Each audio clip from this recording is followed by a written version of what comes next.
Hello, everybody. This is Lawrence from the Atheist Community of Milwaukee, and I'm joined today by Ruben. Say hello, Ruben. Hi, Ruben.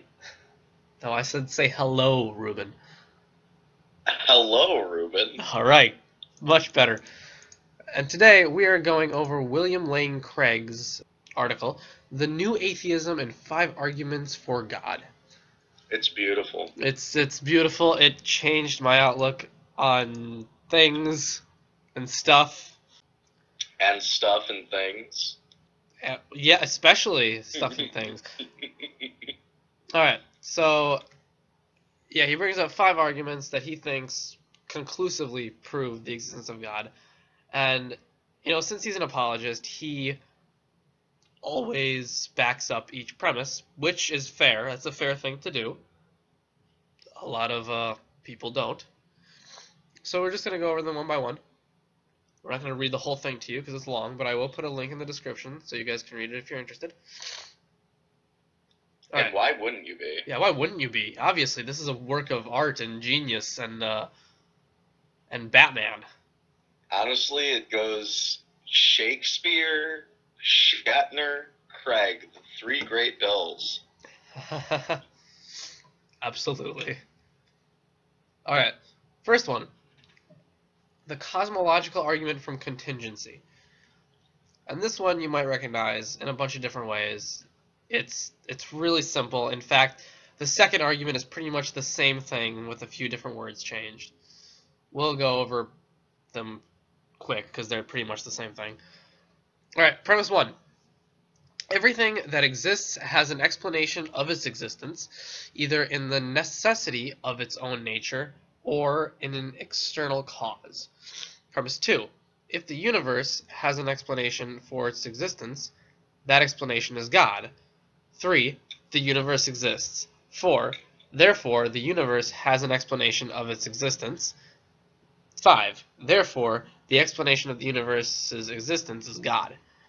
Okay, more than a few They things. started off so strong. Alright, so, premise 1. Everything that exists has an explanation of its existence, either in the necessity of its own nature or in an external cause. Alright, Essentially, it just argues for causation, but also adds in that things can have necessity by nature. which I do think they can. Though I think attributes. Like, attributes are a necessity of existence. Oh, yeah. Yeah, so, Near or far is a necessity of a three-dimensional world. exactly. So, yeah, that one's fine. 2. Okay, so this one, alright. If the universe has an explanation of its existence, that explanation is God. What? I mean, that's probably the most arbitrary thing I've ever heard in my entire life. Seriously. Like, we're not, summarizing this in the worst way possible. This is how it is written on the page. This Um, would not. I don't know who this would ever convince. This maybe might reaffirm a believer's belief, but this won't change the minds of anyone who doesn't accept that claim that there is a God and that he is the explanation for the universe's existence. yeah. 3. The universe exists. Okay, sure, why I not? mean, that's arguable. Come on. It is. You're right. It is arguable. All right. So he does explain it, which I find really funny. He has okay. So it's hilariously worded. Premise 3, and because this is in his explanation. Premise 3 is undeniable for any sincere seeker after truth. Obviously, the universe exists. Obviously. Right. We don't know that. We accept that it does because we all live together and we can all experience it maybe in different ways, but we all experience the universe, so it's actually, just a form of pragmatism to assume that it exists. We have no reason to think it doesn't, but you can't conclusively prove that the universe exists. You can only prove your own existence to yourself. I'm certain that the pragmatists would agree with this statement. Yeah. As far as 4 and 5 go, if we accept the premises, the logical proof does follow. Yeah. So you got to give them a little pat in the back, like a D- for trying. E for effort. It's less than an F. All right, that one, you can just shrug that one aside. That's not. I don't know what he was thinking. He probably ran out of other ones. I mean, there are plenty arguments for the existence of God, but let's face it, most of them are bad. Or all of them are actually bad, but you know, some worse than others. All right, so the second one is actually his own version of it. It's the Kalams Cosmological Argument based on the beginning of the universe. Alright. Premise 1. Everything that begins to exist has a cause. Premise 2. The universe began to exist. And premise 3. Therefore, the universe has a cause. And I'm going to keep reading because it looks like it's still going. I actually find this to be extremely clever. Hold on just a second. Alright, once we reach the conclusion that the universe has a cause, we can then analyze what properties such a cause must have and assesses its theological significance.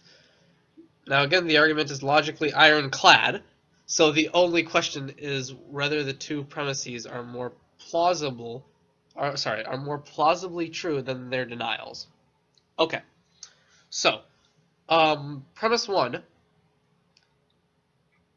everything that begins to exist has a cause. Okay, so I'm just gonna say a quick word, and then you can, do whatever you want to say. There's actually a hidden premise 0. Things exist. That's premise 0. Most of us would accept that, sure. But when we're talking, when we're talking about absolute truth, you can't accept that. This is actually really clever, because a lot of proofs essentially call for an uncaused cause, and this completely gets rid of that. It says that everything that begins to exist has to have a cause. So if something doesn't have a beginning, it does not need to have a cause. So by his definition, there doesn't have to be an uncaused cause, or if it doesn't begin at any point. If it does go on infinitely backwards, then there's no reason for there to be a cause. And this doesn't have to just apply to God. It can apply to logical consistency. It might be interesting if a serious philosopher actually went into this and tried to expand on that idea. I'm not familiar with it specifically, but that he worded it specifically like that, I think is very clever. It's definitely clever. Alright, so everything that begins to exist has a cause. Sure, yeah. The universe began to exist. This is a little more debatable, I think. It depends on what you want to include in the universe, and on if you accept, a multiverse and such. So that one is debatable. He hasn't demonstrated that the universe began to exist. If it's specifically our universe, the one that we live in, assuming that it exists, sure, why not? Okay, let's see. Therefore, the universe has a cause. Sure. Hey, Lawrence, off the top of your head, I've been told that the multiverse theory is kind of like a whole bunch of balloons floating in a room, more or less. Kind of. So, what would be the name for that room? Because the multiverse itself would be the collection of balloons. No, I know what you mean. I know what you mean. There's there's that one. There's also an idea of it where it kind of like what's the word I'm looking for? It kind of like so there was one initial there's one like initial one, and then one pops off of it, and then one pops off of that one, and they're like multiple Big Bangs is the thing. Oh yeah. So there are all these different ones, but they're all kind of connected. Mm. It's kind of like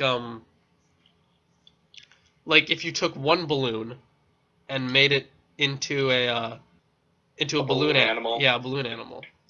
Exactly. Or if you want to think about it like fractals. All right. I don't know what But it's. do we have a word for that which contains the multiverse? I don't know. Hmm. Not familiar with it. All right, carry on. Okay. Let's see. Conclusion. It follows logically from the two premises that the universe has a cause. The prominent new atheist philosopher Daniel Dennett agrees that the universe has a cause, but he thinks that the cause of the universe is itself. Okay. I doubt that greatly. Let's see here. What does it say? Dennett's view is plainly nonsense. Yada yada yada. Biases. Okay, here we go. So, what properties must such a cause of the universe possess? As the cause of space and time, it must transcend space and time, and therefore exist timelessly and non-spatially. This transcendent cause must therefore be changeless and immaterial, because because anything that is timeless must also be unchanging. Okay, I can agree with that. Anything that is changeless must be non-physical and immaterial, since material things are constantly changing the molecular and atomic levels. Such a cause would be without a beginning and uncaused, at least in the sense of lacking any prior causal conditions, since there cannot be an infinite regress of causes. Okay, so this, it seems airtight, but it's really not. The universe that he is talking about is our universe as we know it, right? Mm-hmm. And he says that as the cause of space and time, it's the cause of space of time as we know it, as we can observe it, right? That's not to say that laws were different prior to the Big Bang, if you can even say that, depending on the reality. I don't know, but another thing that would cause, or that would contain some of these properties, at least. Actually, no, none of them. Never mind. So nothing, and I mean actual nothing, right? Like, have you ever read Lawrence Krauss's A Universe from Nothing? No, I haven't. Okay, well, it's really good. I'll lend it to you sometime. But All right. it describes a universe, this universe, that can actually come from nothing. And nothing doesn't mean nothing anymore in science. Nothing is actually this bubbling brew of virtual particles that are popping in and out of existence. Like if you take empty space and you take out all of the energy, all of the molecules, all the radiation, everything, and you have a perfect vacuum. That vacuum, this nothingness, it still weighs something. Now you can say, "Oh, that doesn't make any sense. Why does nothing weigh something?" So then you have to examine it more, and then you realize that most of the mass of an atom comes from the empty space in between the electrons and the protons and the neutrons. Like, on a quantum level, there are these particles popping in and out of existence. They exist for about a trillionth of a trillionth of a trillionth of a second. Like, we can't really measure it, but we can calculate it. It's calculatable. And that kind of nothing, where there still exists a quantum fabric that in a way you could call it space-time, but just not as we know it, that would also create such a thing. If there was enough positive energy and enough negative energy, to actually create a universe, because this universe has total zero energy. Total zero energy. And only a universe with total zero energy can come from nothing. And this is where I think he gets confused. That yes, I agree that this cause, like that the universe has a cause, yeah. But I mean, I see how he came to the conclusions, but he came to the conclusions because of his assumption that things have always been the way they've been. Mm-hmm. So that's really the problem with this. What we were saying about nothing, I don't think that it is actually possible for there to be nothing, as in the nothing that we're all familiar with. We would have to get rid of space and time. Not only that, but even for there to be a term to refer to it by, that has to give it something. Right. I agree. Like, we don't have an example of nothing. Of actual and if nothing. We did have an example of nothing, then it would cease to be nothing. Well, I don't know. Not necessarily. Because if we had an example of nothing, we could still call it nothing because it's an attribute of it, you know? Mm-hmm. But by observing things, we give new attributes to them. We have to be able to talk about it, right? So, so there's nothing in a certain space, and there exists nothing in it, but we have to call it nothing to be able to talk about it. So even though we have given... In order for it to be truly nothing, it would have to actually be completely unintelligible. Like, you wouldn't be able to even imagine it. Right, yeah. You wouldn't be able to talk to it about it. Well, to it either. Well, yeah. Obviously. Yeah. His third argument. The moral argument based upon moral values and duties. It's only 3 parts. It just says, if God does not exist, objective moral values and duties do not exist. 2, objective moral values and duties do exist. 3, therefore God exists. Which, all 3 of those points are arguable. Well, yeah. I'm just going to go over premise 2 quick. Alright, objective moral values and duties do exist. Oh, right, the Euthyphro dilemma. I actually went over this in my... Oh, hold on, mate. He goes over the Euthyphro dilemma in this page later. Yeah, I know. That's what I'm reading. Oh. Yeah. Like, I actually went over the Euthyphro dilemma during the radio show I was on. Mm-hmm. The Euthyphro dilemma, for those of you that don't know, is something good because God wills it, or does God will things because they are good? Okay, let's see his response. The weakness of the Euthyphro dilemma is that the dilemma it presents is a false one because there's a third alternative, namely God wills something because he is good. God's own nature is the standard of goodness, and his commandments to us are expressions of his nature. In short, our moral duties are determined by the command of a just and loving God. So basically, God wills things because they are good. I mean, that would be what he just said in a very different way, but pretty much the exact same thing. It's bullshit. Have you actually read the Socratic Dialogue, Euthyphro? No. It's a good read. You should read it. But going into his arguments, they don't really stand the test of time. I mean, generally they do, but a lot of things specific to the Euthyphro dialogue, they're based off of the belief of more than one God. I'm not sure how seriously you can take it in a modern context. More importantly, he says that objective morals and duties do exist. Well, I don't think they do. Do you?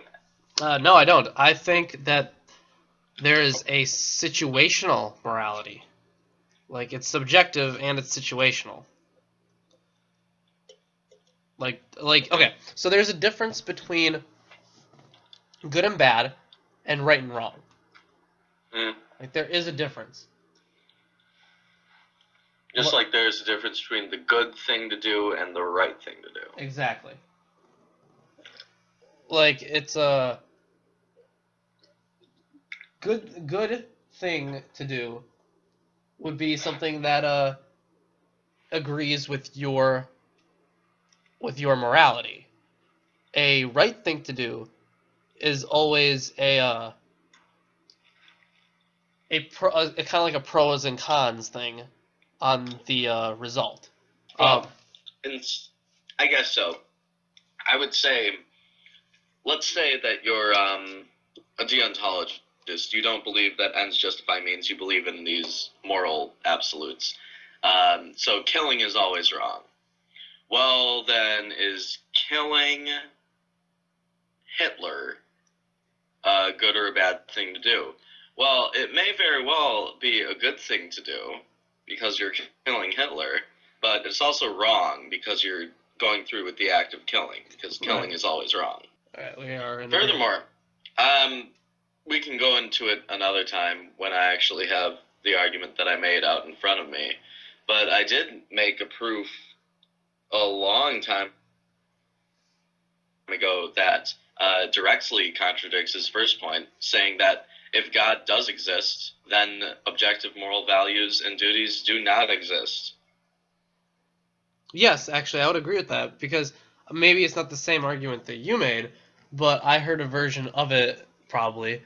Well, I mean, I definitely did hear a version of it, but I don't know yours. But anyways, so if God exists, he has this moral code that he wants us to follow, and that is what you would call the objective moral code. How do you make claims on the right or wrong, or the good or bad of it?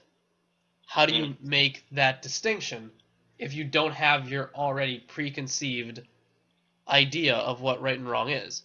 Like, if a God tells you something is right or wrong, then that's not your morality. You're just following instructions.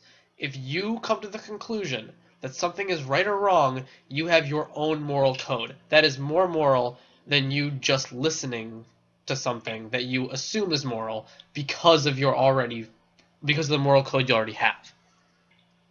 Do you know what I'm saying? Yeah.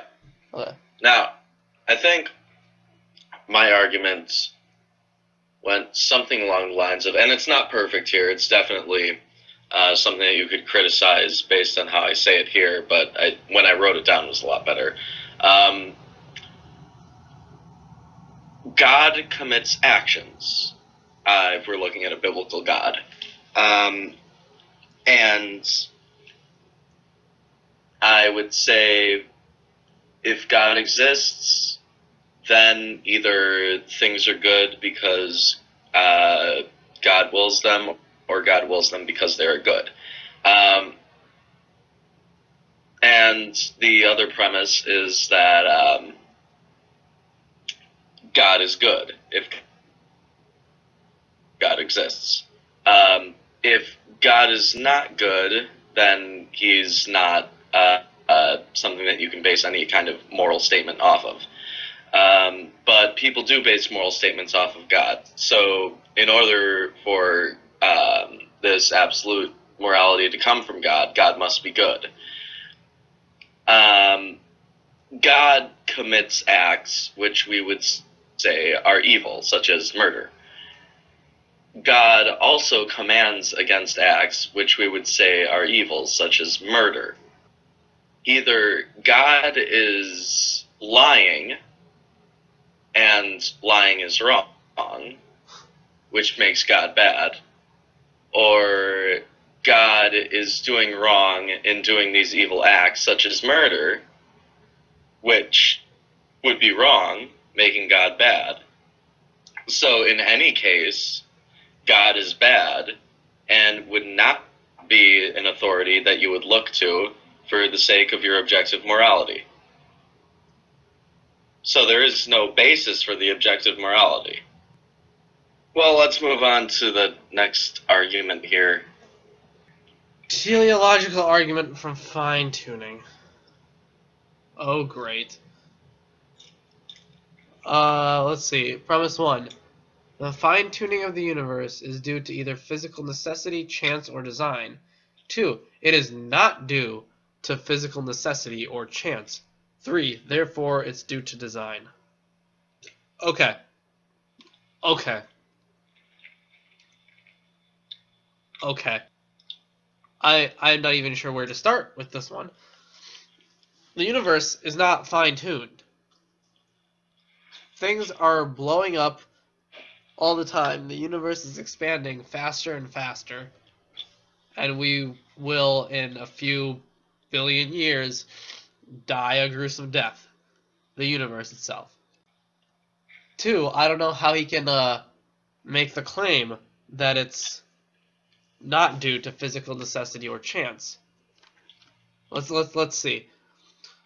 Premise 2 of the argument addresses that question. Consider the 3 alternatives. The first alternative, physical necessity, is extraordinarily implausible because, as we've seen, the constants and quantities are independent of the laws of nature. So, for example, the most promising candidate for the theory of everything to date, superstring theory or M theory, fails to predict uniquely our universe. String theory allows a cosmic landscape of around a lot, 10 to the 5,000 to the 500 different possible universes governed by the present laws of nature, so it does nothing to render the observed values of the constants and quantities physically necessary. With respect to the first alternative, Dawkins notes that whatever, it doesn't matter what Dawkins says. Alright, so it doesn't matter if there are a lot of different possible universes that would be governed by the same laws. And I don't think that string theory or M theory have failed to predict our universe. I'm pretty sure that this universe is one of the possibilities that they've come up with, because this has to be one of the possibilities they've come up with. I don't know much about string theory or M theory, but I would say that they would have had to. Every possible universe they had to come up with. Or maybe they haven't thought of it, but it does exist in the calculation somewhere. I think that the idea... Okay, let's see here. The constants and quantities are independent of the laws of nature. Okay, I don't think that's true. What do you think, Ruben? Repeat specifically. The constants and quantities are our numbers are independent of the laws of nature. I guess that our numbers for them are independent, but I don't think the concept of the numbers would be independent. Now, for the sake of simplicity, I'm going to agree with you, but I'm certain that the argument could be made the other way around. I'm certain that there are convincing arguments which try to disprove mathematics. Right, okay, so here's the thing. I was actually thinking about this earlier today. So, we have the numbers 1 and 2, right? Mm-hmm. And we have, the inverse square law. Describing how, further out something gets, inverse square it, whatever. That's the force of gravity on it. We have these things, and they seem so perfect, right? Because they just line up perfectly, or not perfectly, but they line up well. So the reason we do it is because, okay, 1 and 2, our our quantities that we've given, just they're symbols to represent ideas. If something is, twice as far away from something else, it has half as much gravitational pull. Like it has to, because look at like the first distance from like object like A to B is 1, and the distance from object A to C would be 2. And like it doesn't matter what the actual numbers are, the concept of them still exists. Like we have like every number in nature, no matter what it is, unless you go into quantum theory and that gets different. I don't even know. Everything would be either odd or even. Let's face it, it probably gets different in quantum theory. Yeah, it does, definitely. But we look on a macro scale, and things are either odd or even. Because even can be divided by 2, and odd can be divided by 1, at least. Like, as least common denominators. Like, that's why it looks like it works out so perfectly. But it's not the fact that the numbers work out perfectly. The concept must work out perfectly. It is a necessity of nature. No matter what constants or quantities you're using, they have to describe the laws of nature.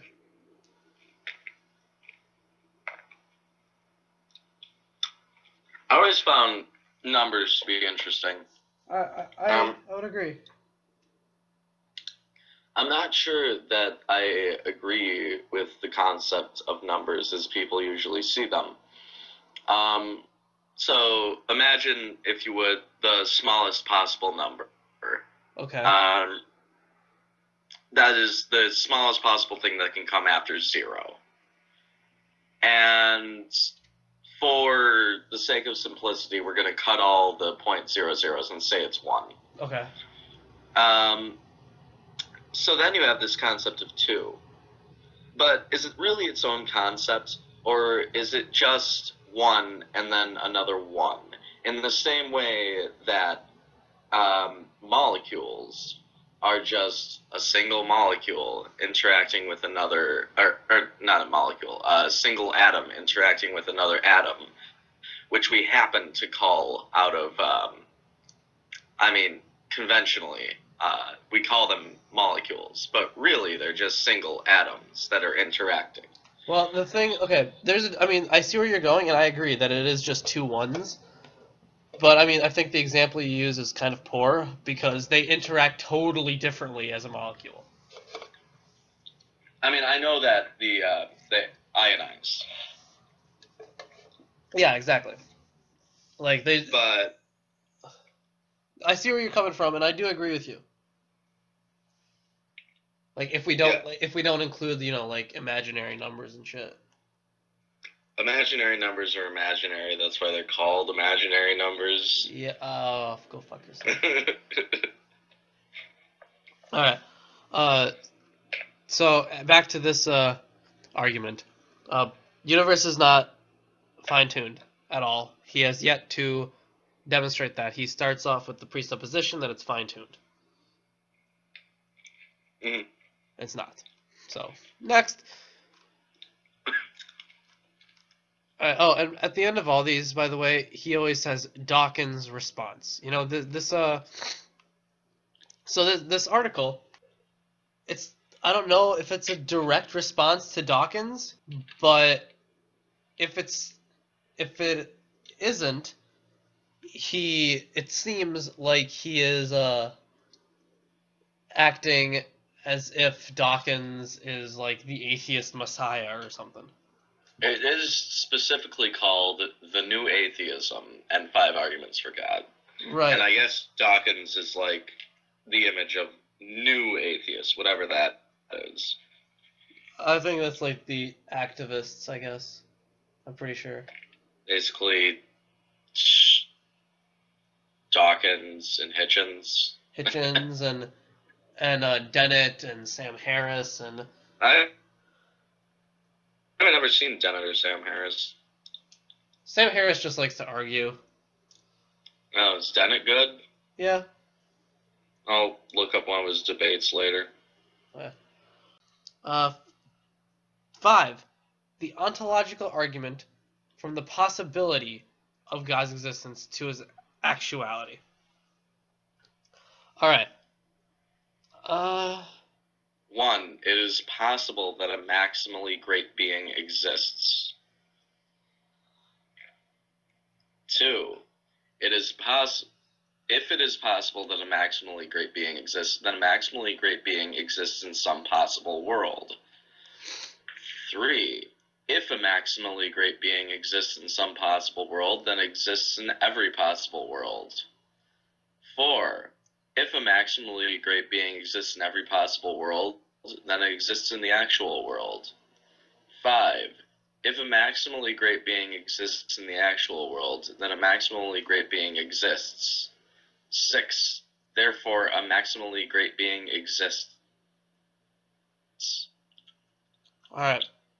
So this is a version of Anselm's argument, and it's flawed because he makes an equivocation fallacy. He assumes that things can exist in the mind and in reality, when categorically that's impossible. Like he says that it is possible that a maximally great being exists, and he says if it's possible, first of all, he doesn't demonstrate that that's possible, or he doesn't define what maximally great means, but then he says that he exists in some possible world. So the concept would exist in our heads, and then turning it into reality is difficult because things exist in our heads and things exist in reality, and they can't exist in both. Like, I have a concept of a green stapler, but there's also a green stapler, right next to me. The concept of the green stapler exists in my mind and not in reality, and the actual green stapler exists in reality and not in my mind. But wouldn't you say that there's some sort of interaction between the two? That you recognize the green stapler that you see in reality, and that it's because you have the concept of it in your mind. Right, but if I didn't exist, the green stapler would still exist. Like, it's not the whole, if you walk out of a room, does the room disappear? Like, it could, possibly, but that's not demonstrable in any way, so anything asserted without evidence can be denied without evidence. Yeah. Like, it's possible, sure, but there's no way to demonstrate that. Although I know what you're saying. But what I'm getting at is, let's say that I pick up a can of Coke and I throw it across the room and it hits the wall. That's only because my body was interacting with that can of Coke. But there has to be some way that my mind or my imagination interacts with my body, which causes it to recognize the can of Coke as being there, and being the can of Coke that I would recognize as being that particular brand, that particular shape. So there has to be some sort of connection between mind and body. Right, I mean, and you can't... specifically imagination and body, which may or may not give that imaginary reality as much legitimacy as the reality that we're in currently. Right, like, I mean, I understand what you're saying, but I'm saying that if we were to remove whatever is, like, I mean, we have to perceive things. It is a emergence of consciousness. We have no choice but to. But we as smart creatures can take ourselves, or imagine if we weren't there. And would these things still exist? They still would exist. I think they still would exist if I wasn't here. Maybe So not. if the tree falls in the forest and no one's around to hear it, then it does make a sound. Yes. All right. Well, if we have a bigger group of people, we can discuss that someday. Yeah. And not just, like, Chris or anything, I know. but, like, people with opposing viewpoints. I understand what you mean. But about this actual proof right here, if you can call it that. Right, like, I mean, the first time I saw this proof, I saw the Anselm's version, which is pretty much the same thing. You can also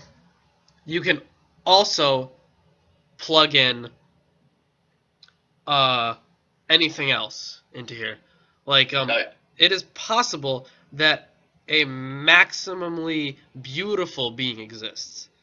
If it is possible that a maximally beautiful being exists, then a maximally beautiful being exists in some possible world. If a maximally beautiful being exists in some possible world, then it exists in every possible world. If a maximally beautiful being exists in every possible world, then it exists in the actual world. If okay, there's another thing. He says it exists in a possible world and in the actual one, meaning ours, but... Well, ours is a possible world. Yes, and that we have happened to call the actual world. So really the issue is, if it exists in a possible world, it exists in every possible world. But also the issue of the first two as well. So the first three statements are what have issues. Yeah, I would agree. Let's see. If maximally great being exists in some possible world, then it exists in every possible world. Okay. No. This you would have to demonstrate different worlds to prove that. I like how this is the one where he doesn't go into detail about all of the premises. Oh yeah, you're right. That's funny. He just claims, it might surprise you to learn that steps 2 to 6 of this argument are relatively uncontroversial. Like, no, I don't think that most philosophers agree on this. I think that's a big, bold statement that you have nothing to back up with. Yeah, and then he just lists the arguments again. Yeah, that's his conclusion, that all of these arguments are true. Yeah, and he just assumes the premises are true without demonstrating them in any way. He's he does give his sources. It's very cute. He even copyrighted it. I mean, it's adorable. He took... Hold on. He took some of these from his own book. What? Yeah. He, Where? Bibliography. Oh, God.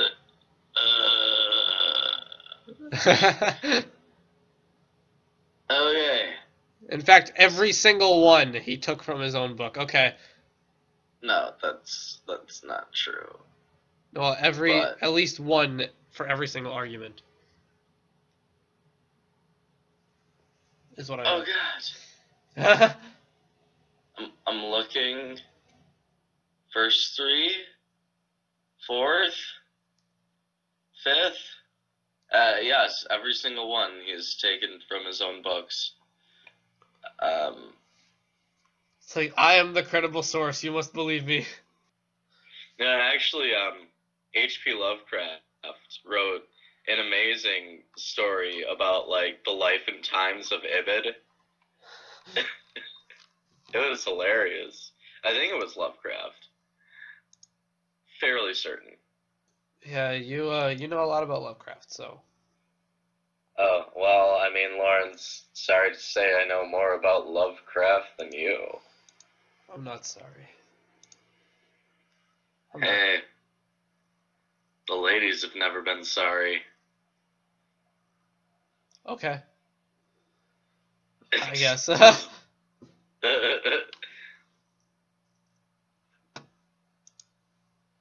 well. Get it? Because his name's Lovecraft. Well, Ruben, thanks for coming on the show today. It's been great. Yeah, it's been wonderful. I'm Ruben, and this is my significantly less attractive co-host, Lawrence. We're signing off. Bye-bye now.